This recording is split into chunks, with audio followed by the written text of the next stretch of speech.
teman-teman. Kali ini, saya akan menceritakan salah satu film terbaik Donnie Yen yang dirilis tepat setelah kesuksesannya membintangi sequel kedua dari film Ip Man. Menceritakan tentang seorang pendekar kungfu pembunuh berdarah dingin yang memilih jalan tobat dan kemudian berhenti dari dunia persilatan. Dengan judul film Dragon, keluaran tahun 2011. Dan inilah dia teman-teman, alur cerita filmnya. Alkisah, di sebuah desa yang damai, hiduplah seorang pria sederhana yang bernama Liu Jinsi. Fajar baru saja menyingsing. Perlahan-lahan Jinsi bangun dari tempat tidurnya, dan kemudian disusul oleh istrinya. Jinsi segera menyiapkan peralatannya untuk bekerja, sementara istrinya mempersiapkan sarapan untuk mereka makan. Berdua, mereka dikaruniai 2 orang anak dan tinggal di sebuah rumah kayu kecil. Namun hidup mereka sangatlah tentram dan bahagia. Setelah sarapan dengan keluarganya, Jinsi kemudian berangkat ke tempat kerjanya. Dia berjalan kaki menyusuri desanya yang begitu indah dan tenang. Padang rumput terhampar sejauh mata memandang, dikelilingi oleh sumber mata air pegunungan yang begitu jernih, mengalir mengairi persawahan di desa mereka. Para penduduk desa tampak sibuk bekerja sementara anak-anak kecil berlarian dan bermain riang gembira di mana-mana. Begitulah kehidupan Jinsi di desanya yang indah dan tentram tersebut. Hingga pada suatu hari, tiba-tiba saja 2 orang preman tak dikenal berjalan masuk ke dalam pabrik kertas di mana tempat dia bekerja. Kedua orang preman itu datang ke pabrik kertas dengan tujuan untuk meminta uang.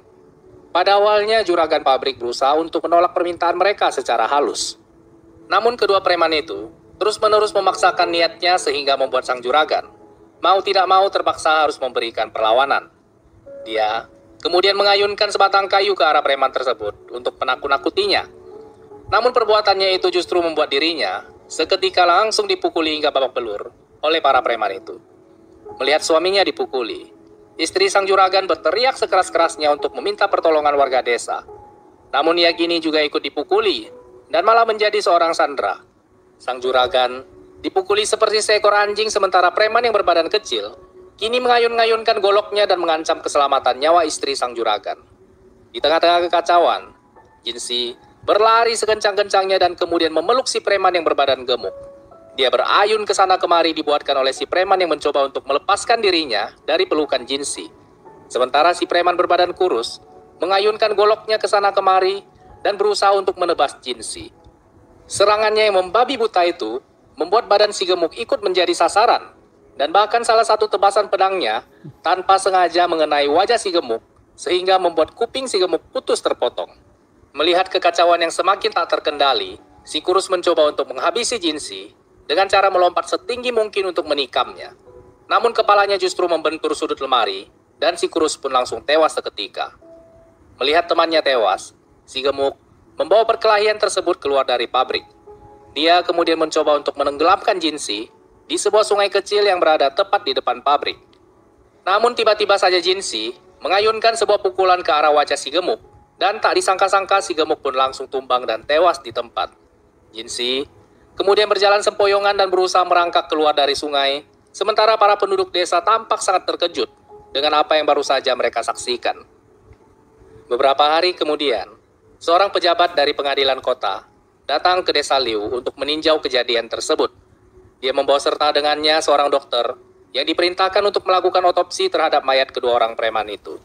Setelah dilakukan pemeriksaan, dokter menyatakan bahwa tidak dapat menemukan luka fatal yang menjadi penyebab dari kematian mereka.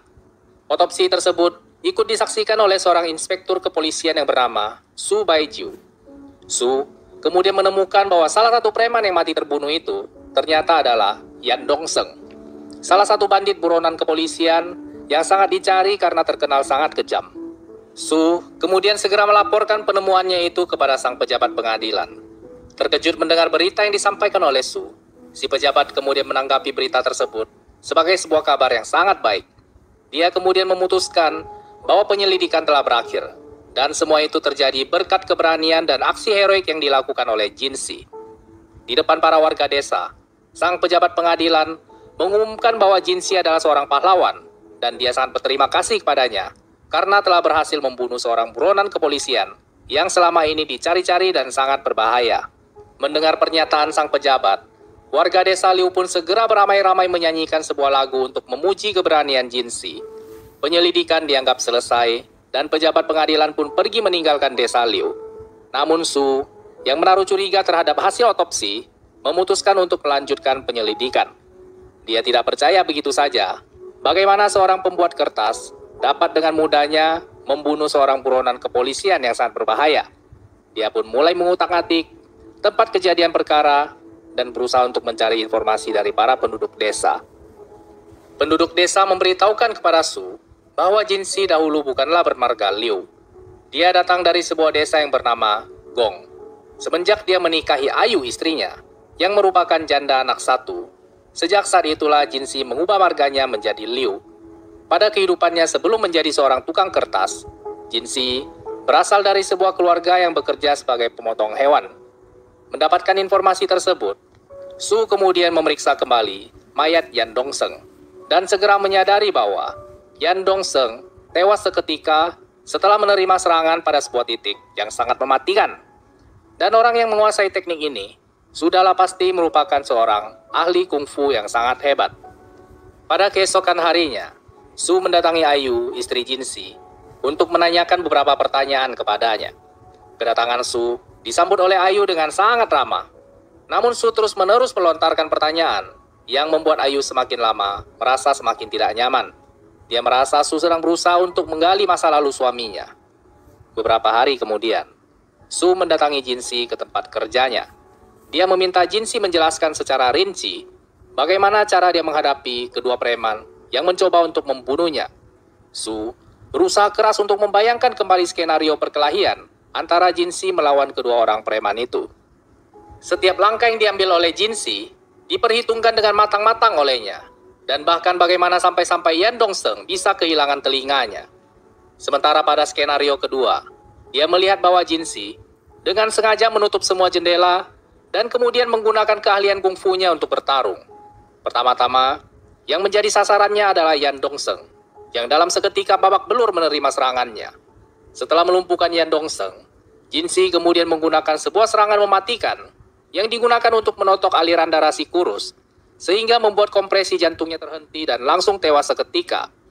Jinsi kemudian dengan sengaja melempar Yan Dongseng bersama dirinya ke dalam sungai.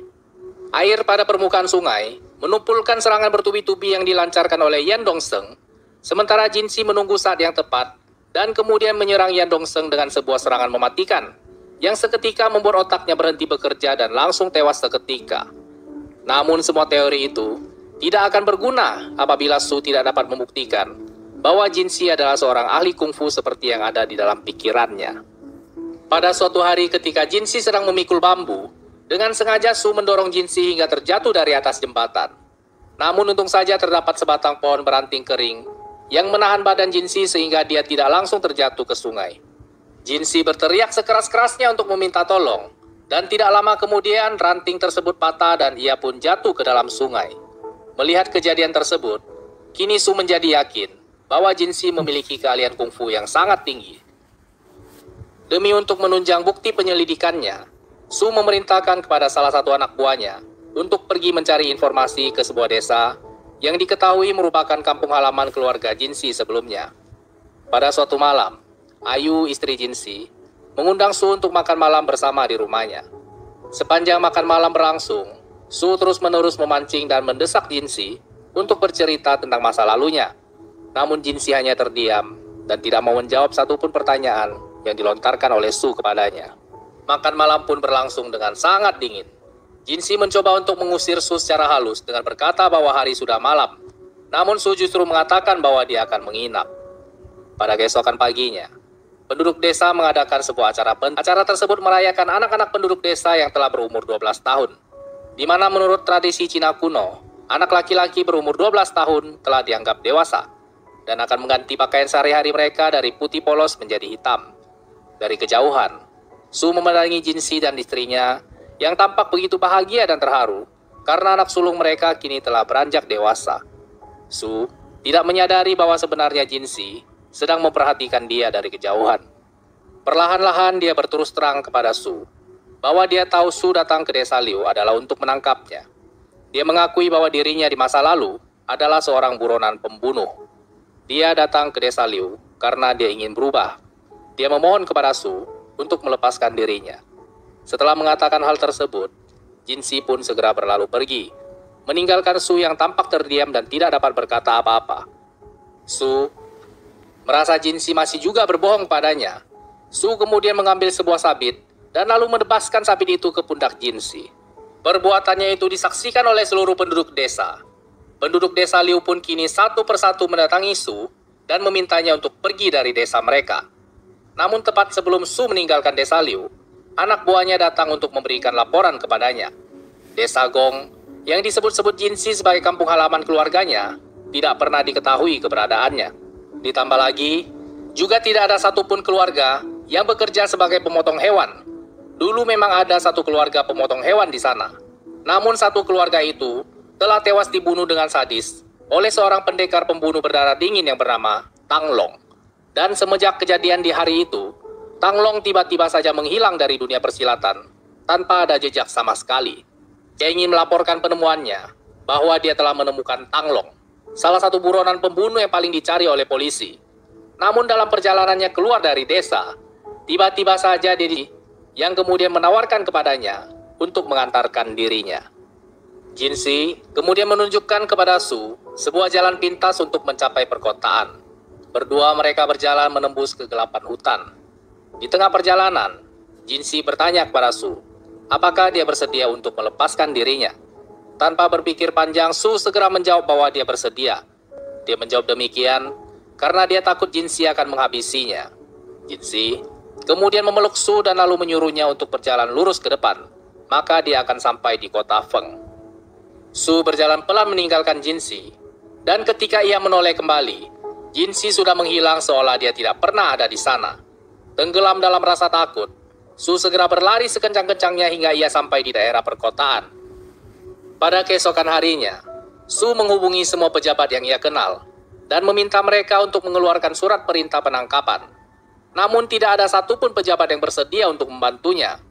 Tidak ada satupun dari mereka yang berani berurusan dengan aliran Sekte 72 Iblis. Terjebak di tengah rasa frustasinya, Su kemudian mengambil sebuah jalan pintas. Dia menyogok pejabat pengadilan supaya mau mengeluarkan surat perintah penangkapan.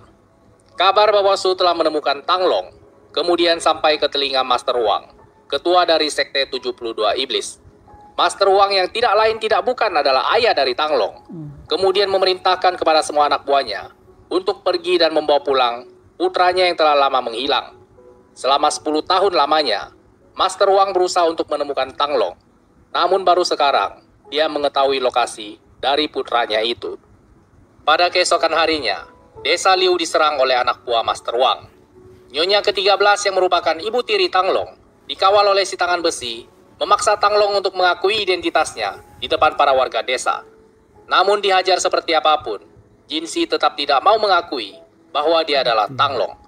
Melihat sikap Tang Long, ibu tirinya itu kemudian mulai membunuh para warga desa yang tidak bersalah. Tidak terima dengan perbuatan ibu tirinya, Jinsi seketika itu juga langsung mengeluarkan jurus andalannya. Dan pada momen inilah, dirinya sepenuhnya kembali menjadi Tang Long.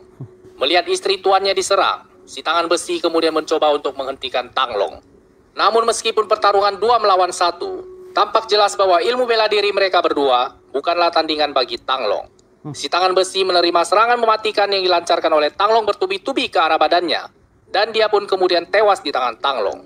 Karena tidak mau anak dan istrinya terluka, Tang Long kemudian memancing ibu tirinya untuk bertarung dengannya di tempat lain. Mereka berdua kejar-kejaran hingga tiba di sebuah rumah kosong. Tanpa basa-basi, kedua pendekar ini segera saling melancarkan jurus kungfu andalannya. Mereka berdua berusaha untuk saling membunuh satu sama lainnya. Namun setelah bertarung selama beberapa saat, Tang Long akhirnya berhasil mengalahkan ibu tirinya. Ibu tirinya terlempar dan hampir jatuh ke sebuah jeram. Tang Long mencoba untuk menyelamatkannya, namun ia sadar bahwa Sekte 72 Iblis tidak mungkin melepaskan dirinya. Tang Long kemudian membiarkan ibu tirinya jatuh dan kemudian tewas disapu oleh arus jeram. Pada malam harinya, Ayu mengemaskan semua pakaian yang mereka miliki. Dia mengajak Tang Long untuk melarikan diri dari kejaran Sekte 72 Iblis. Namun Tang Long berkata bahwa tidak ada gunanya lagi. Dia berterima kasih kepada Ayu yang selama ini telah menerima dirinya sebagai Jinsi. Ayu hanya bisa menahan tangis melihat betapa sulit keadaan yang dihadapi oleh suaminya, yang meskipun